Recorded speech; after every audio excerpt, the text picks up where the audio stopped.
Mrs., nung pinagbubuntis niyo po ba siya, nagkasakit kayo? Dok, nung pinagbubuntis ko siya ng 2 months, nagkaroon po ako ng German measles. At saka, hindi naman ako nagkulang siya pagpapedya sa kanya eh. Alam niyo, dapat sa ENT niyo siya dinala kasi ibang specialization dun eh. May magagawa po po kayo ng paraan doon. Alam niyo, ayoko po kayong bigyan ng false hopes, pero gagawin natin ng paraan. Opo, gawa niyo yung tulong paraan. Gagawin ko lang siya ng APR. Excuse me. Salamat po. Totoo naman ang daming trabaho, yun pa, hindi niya tayo binigyan ng kahihiyan. And she doesn't really care. Really. Kasi nga, may trabaho siya. Marami naman tayong pera sa bank. Wala na tayong pera sa bangko. Ano? Oo, yun ang totoo. Inawalan sa atin lahat ni Mami. Oh my gosh, paano na yung bibo ko? Teka. Bakit niya dinago? Nagsinungaling siya sa atin? Anong klase siya ngayon? Pwede pasok mo muna si Tenten. Sige. Bakit, Re? May magagawa ka ba kung sasabihin ko sa'yo lahat?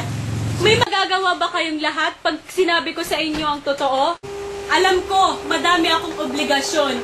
Pero sa totoo lang, ginagawa ko yung obligasyon na yon bilang isang magulang. At madami kami? Ganun ba? Inisip niyo rin ba na hindi naman namin desisyon na mag-asawa kayo na 3 beses at mag-anak kayo na 12? Oo, Juan. Ako yon.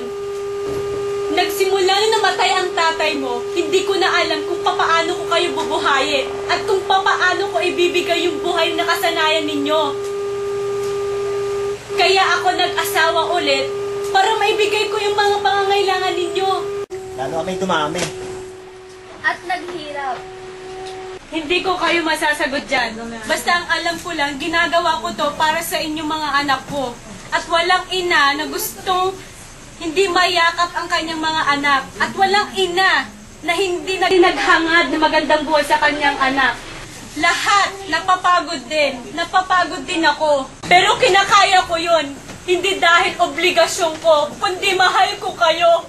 At sa bawat sigarilyong inihit-hit nyo, at sa bawat alak na iniinom nyo, at sa perang nilulustay ninyo, at sa pagkain tiniis kong hindi kainin, maipadala ko lang ng pera sa inyo. Ma, pwede ba? Kaya nagkakaganito tong pamilyang to eh. Puro kayo drama na wala sa lugar. Kaya hindi tayo nagkakaintindihan eh. Ako ang hindi mo maintindihan. Walang pupuntahan tong usapan natin. Huwag mo akong tatalikuran. Kung hindi mo ako kayang irespeto, lumayas ka sa pamamahay na to. Kuya!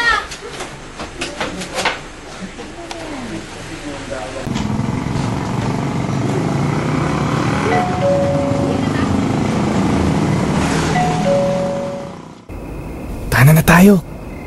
Ha? Di ka pa ba ready?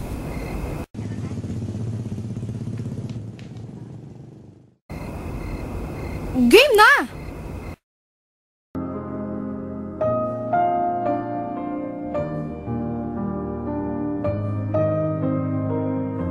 Alam nyo, madaya kayong tatlo eh. Iniwan nyo sa akin lahat ng problema. Kung andito lang kayo, hindi siguro mangyayari tong mga to. Tulungan nyo naman ako. Tama ba tong ginagawa ko? Hindi ko kakayaning magkawata-wata kami ng mga anak natin. Gagawin kong lahat, manatili lang kaming buo bilang isang pamilya. Okay na kayo dito. Kung may kailangan pa kayo, katukin niyo lang sa kabilang bahay ha. Ito na yung susi. Okay, salamat ha. Sige. Oh, bakit? Si Tudis kasi eh. Nakalimutan ko pabili ng diaper yung kambal. Pabili na yun.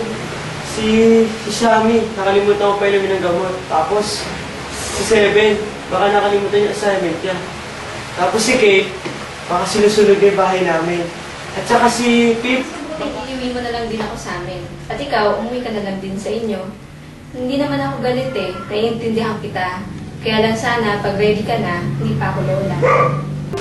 Nak, sana mapatawad mo ako ha. Ha? Wala ka naman kasalanan. Dapat pala naghintay na lang ako. Bakit at naghintay na lang ako magkaroon ng ano. Kaya lang nagsusuri si Mama eh, dahil wala akong panahon sa inyo. Hindi naman nakakapunta ka kasi ang dami-dami namin. Dapat nga kami patutulong sa inyo eh. Salamat. Ma, ba't ang iyak? Ah, wala. Sinusubukan ni Mama kung pwede sa drama. Aking ina, mahal kong ina, pagmamahal mo, aking ina, yakap mo sa akin, hinahanap ko, init ng pag-ibig, kumot na bunso.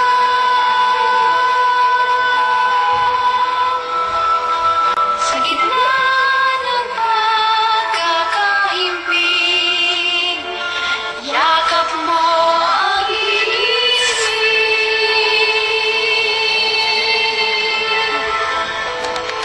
Hindi talaga pwede. I'm sorry. Po, at papasukin mo ako para mapag-usap tayo matino. Hindi talaga pwede. I have no face to show. Umuwi ka na lang, Jeffrey, please. Ano ba kasi yung pinagsasabi mo? Alam mo, mas maganda kung nag-uusap tayo ng... Uy! Kunin ko to, kaso kasi. Teka, magpagod sa mami mo. She made me like a fool in front of my friends. Sinabi niyang magkakadibo ako, pero wala pala kaming pera. Sinabi mo sa sarili mo na magkakaroon dibo. Kasi naman, no? She can't promise something that she can keep. Teka, hindi lang naman siguro ikaw ang anak niya, di ba? Meaning, Hello? Sandusay na kaya kayo magkakapatid? Di lang naman ikaw ang asikasuhin niya. kanina ka ba kampe? Wait, I'm just trying to make you realize na nahihirapan ang mama mo. Supportahan niyo naman siya. Tura mo yan sa attitude mo. Insulto mo ba ako? Hindi ko. Alam mo, umuwi ka na. At huwag ka nang babalik pa dito.